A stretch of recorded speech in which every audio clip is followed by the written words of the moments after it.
नमस्कार, जोहार। मैं संजय और आप देख रहे हैं न्यूज झारखंड। चलिए जानते हैं सुबह से लेकर शाम तक की तमाम बड़ी खबरों को। पहली बड़ी खबर की बात करें तो भ्रम में ना रहें। आज रात 8 बजे से 34 घंटे का वीकेंड लॉकडाउन जाने दिशा निर्देश। झारखंड सरकार ने 30 जून को अनलॉक 5 के लिए गाइडलाइन जारी की थी। यह गाइडलाइन 1 जुलाई की सुबह 6 बजे से लागू है। इससे पहले सरकार की तरफ से जो भी दिशा निर्देश जारी किए जा रहे थे वह 1 सप्ताह के लिए होते थे। 1 सप्ताह के बाद नए सिरे से फिर से गाइडलाइन जारी होती थी, लेकिन अब की सप्ताह 30 जून के बाद कोई गाइडलाइन जारी नहीं की गई है। इससे भ्रम की स्थिति पैदा हो गई है। 1 से 7 जुलाई के बाद आगे क्या होगा, इसका जवाब यह है कि भ्रमित होने की जरूरत नहीं है। 30 जून को जारी गाइडलाइन अगले आदेश तक के लिए है। अनलॉक 5 की जो भी दिशा निर्देश है वह जारी रहेंगे और रविवार को वीकेंड लॉकडाउन भी रहेगा। 11 जुलाई को यानी कल रविवार को धनबाद, बोकारो, गिरिडीह, जामताड़ा, देवघर, दुमका, साहिबगंज, पाकुड़ समेत पूरे झारखंड में वीकेंड लॉकडाउन रहेगा। झारखंड में कोरोना संक्रमण की चेन को तोड़ने के लिए 22 अप्रैल को स्वास्थ्य सुरक्षा सप्ताह शुरू हुआ था। इसके बाद एक सप्ताह के लिए स्वास्थ्य सुरक्षा सप्ताह बढ़ाए जा रहे हैं। 3 जून से स्वास्थ्य सुरक्षा सप्ताह की शर्तों में ढील दी जा रही है। अंतिम बार 30 जून को दिशा निर्देश जारी किया गया था। आम लोगों में इस बात को लेकर जो संशय है कि स्वास्थ्य सुरक्षा सप्ताह 7 जुलाई की सुबह 6 बजे तक ही था, जबकि झारखंड में स्वास्थ्य सुरक्षा सप्ताह अगले आदेश तक राज्य में प्रभावी है। इसके तहत हर रोज रात 8 बजे तक की दुकान खुलेगी। वही शनिवार की रात 8 बजे से सोमवार की सुबह 6 बजे तक वीकेंड लॉकडाउन रहेगा। इस दौरान दवा की दुकानें, स्वास्थ्य सेवाओं से जुड़े संस्थान के अलावा सिर्फ दूध के स्टोर खुले रहेंगे, जबकि किराना, सब्जी, फल सहित अन्य चीजों की दुकान बंद रहेगी। वीकेंड लॉकडाउन के दौरान लोगों के मूवमेंट पर किसी तरह की रोक नहीं है, लेकिन जरूरत पड़ने पर ही प्रशासन ने घर से निकलने की अपील की है। अगली बड़ी खबर की बात करें तो झुमरी तिलैया में फोटो शूट में गए युवक की जान। बिहार के प्रशिक्षु डीएसपी की सर्विस रिवॉल्वर्स लेकर फोटो खिंचवाने के दौरान चली गोली, दोस्त की मौत, 3 गिरफ्तार। झारखंड के कोडरमा जिले के चंदवार थाना क्षेत्र अंतर्गत जोहार घाट के पास फिशरी जंगल में बिहार से पिकनिक मनाने आए बक्सर के प्रशिक्षु डीएसपी आशुतोष कुमार की सर्विस रिवॉल्वर से चली गोली से एक युवक की मौत हो गई है। घटना शुक्रवार देर शाम की है। घटना के बाद पुलिस ने आशुतोष कुमार समेत उनके 2 दोस्त को गिरफ्तार कर लिया है। आशुतोष कुमार अपने 3 दोस्तों के साथ पिकनिक मनाने आए थे। डीएसपी के अनुसार सौरव उनकी सर्विस रिवॉल्वर लेकर फोटो खिंचवाने लगा, तभी गोली चल गई और गोली जो है पटना के बेरुख निवासी निखिल रंजन 25 वर्षीय के सीने में लग गई और उसकी मौके पर ही मौत हो गई। इधर मृतक के पिता जो है ऋषिदेव सिंह ने आशुतोष कुमार पर आपसी रंजिश में सर्विस रिवॉल्वर से गोली मारने का आरोप लगा है। थाना में दिए गए आवेदन में पैसे की लेन देन को लेकर पूर्व में भी विवाद होने की बात कही गई है। अगली बड़ी खबर की बात करें तो झारखंड में कोरोना संक्रमण पिछले 24 घंटे मिले 52 पॉजिटिव मरीज। 76 लोगों ने कोरोना को दी मात। 449 एक्टिव केस बचे। पिछले 24 घंटे में राज्य के विभिन्न जिलों में 52 पॉजिटिव मरीज मिले हैं। 76 लोगों ने कोरोना को मात दी है। वही किसी मरीज की मौत नहीं हुई है। अब राज्य में 449 एक्टिव केस बचे हैं। अब तक झारखंड में 3,46,171 पॉजिटिव मरीज मिले हैं। इनमें से 3,40,579 ठीक हुए हैं। नए संक्रमितों की बात करें तो बोकारो से 6, देवघर से 3, धनबाद से 1, पूर्व सिंहभूम में 10, गुमला से 2, जामताड़ा से 1, खुट्टी से 1, लातेहार से 5, लोहरदगा से 2, पलामू से 4, रामगढ़ से 4, रांची में 9, साहिबगंज से 1, सिमडेगा में 1 और पश्चिम सिंहभूम में 2 नए संक्रमितों की पहचान हुई है। खबरों में आगे बढ़ने से पहले आपसे रिक्वेस्ट है कि अगर आप चैनल को सब्सक्राइब नहीं किए हैं तो प्लीज चैनल को सब्सक्राइब करके बेल आइकन प्रेस कर दें, जिससे आपको झारखंड की हर छोटी बड़ी खबर का अपडेट आप तक पहुंचता रहे। चलिए बढ़ते हैं खबरों की ओर।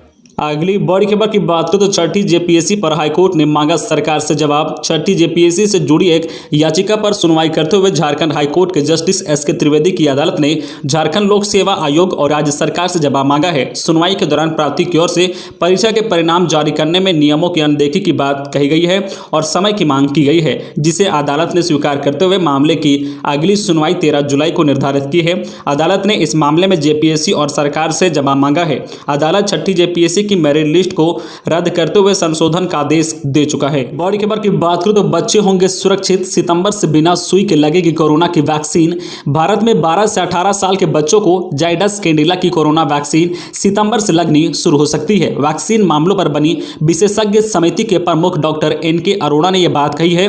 कोरोना की तीसरी लहर में बच्चों पर ज्यादा असर पड़ने की आशंकाओं के बीच ये राहत भरे संकेत थे।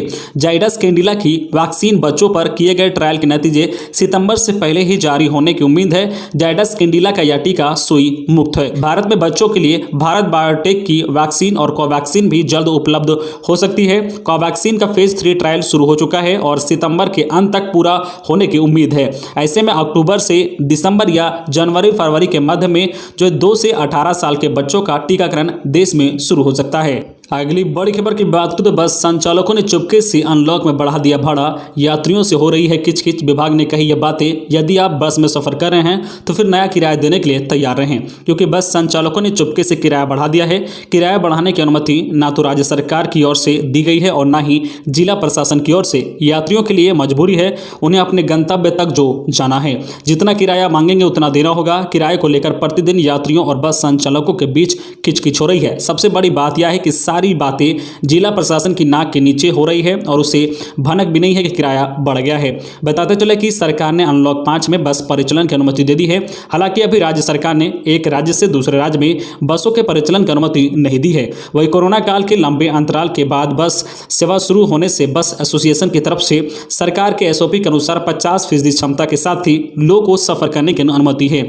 साथ ही एसी बस में एसी नहीं चलाने की अनुमति है। जानकारी के अनुसार परिवहन सचिव का बस संचालकों को आदेश है कि यात्री पूर्व की तरह निर्धारित भाड़े पर ही सफर करेंगे। लेकिन बस एसोसिएशन के संजय सिंह का कहना है कि पेट्रोल और डीजल के दाम काफी बढ़ गए हैं और गाड़ी लंबे अंतराल से खड़ी है। ऐसे में हम लोगों ने परिवहन सचिव से मिलकर पहले ही भाड़ा बढ़ाने की मांग रखी है। अगर भाड़ा नहीं बढ़ता है तो हम लोग को गाड़ी चलाना मुश्किल हो जाएगा, इसलिए 20% तक भाड़ा बढ़ाया जाए। वही बस एसोसिएशन ने कहा है कि हम लोगों ने सभी बस संचालकों से कहा है कि अभी यात्री से अधिक किराया ना ले, लेकिन उसके बाद भी बस चालक यात्रियों से भाड़ा बढ़ाकर ले रहे हैं। वही जिला परिवहन पदाधिकारी ओम प्रकाश यादव ने कहा है कि अभी तक किराया बढ़ाने को लेकर कोई शिकायत नहीं मिली है। शिकायत मिलने के बाद बस संचालकों पर कड़ी कार्रवाई की जाएगी। अगली बड़ी खबर की बात करें तो जमशेदपुर में दान पेटी का ताला तोड़ चोरी। पीछे के रास्ते से मंदिर में घुसे थे चोर। नोट लेकर दान पेटी में रखे सारे सिक्के छोड़ गए। कदमा स्थित रंकनी मंदिर के 2 दान पेटी का ताला तोड़ चोरों ने हजारों रुपए की चोरी शुक्रवार देर रात कर ली है। शनिवार की सुबह मंदिर खोलने आए पुजारी को चोरी की जानकारी हुई। मंदिर के पीछे के रास्ते से चोर मंदिर में घुसे थे। रंकनी मंदिर में स्थित शिव मंदिर और काली मंदिर के दान पेटी से चोरों ने रुपयों की चोरी की है। जो चोर दान पेटी में सिक्के छोड़ गए हैं, जबकि सारे नोट ले गए हैं। मंदिर कमेटी के अनुसार करीब 20,000 रुपए की चोरी हुई है। सूचना पर DSP head quarter 2 Kamal Kishore, थाना प्रभारी मनोज कुमार ठाकुर आदि मंदिर पहुंचे और मामले की जांच की। सीसीटीवी फुटेज से पुलिस चोरों का पता लगा रही है। थाना प्रभारी ने बताया कि दान पेटी से चोरों ने रुपए गायब किए हैं। चोरों का पता पुलिस लगा रही है। अगली बड़ी खबर की बात करें तो दिल्ली से मुक्त कराई गई झारखंड की 26 लड़कियां रिश्तेदारों ने ही बेच दिया था। जाने इनकी जुल्मों की दास्तान। नज़दीक के रिश्तेदार ही हमें बहला फुसला कर दिल्ली ले गए और वहां पर घरों में दाई के काम में लगा दिया। जहां काम करने लगे थे वहां हमें तरह तरह से प्रताड़ित किया जाता था, मारते पीटते थे, शारीरिक शोषण किया जाता था, पैसे भी नहीं मिलता था।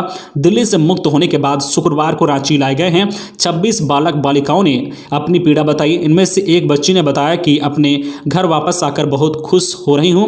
मुझे गांव की एक दीदी ने 4 साल पूर्व दिल्ली में ले जाकर बेच दिया था। उम्मीद छोड़ दी थी कि कभी अपने परिवार से मिल पाऊंगी।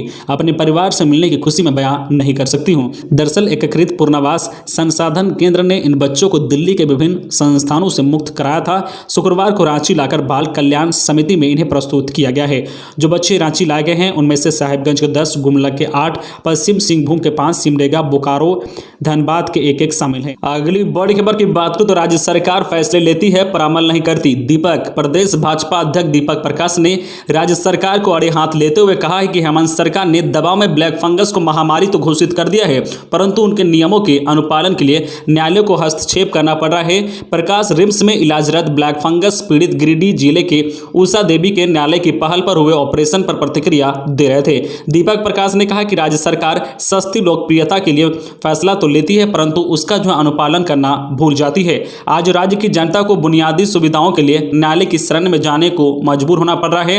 दीपक प्रकाश ने कहा कि सभी कार्यों में न्याय दिलाने के लिए माननीय न्यायालय को फटकार लगानी पड़ रही है। उन्होंने कहा कि सरकार में शामिल सहयोगी दलों को भी केवल अपनी पद प्रतिष्ठा कुर्सी की चिंता सता रही है। उन्हें राज्य की जनता की समस्याओं के समाधान में कोई रुचि नहीं है।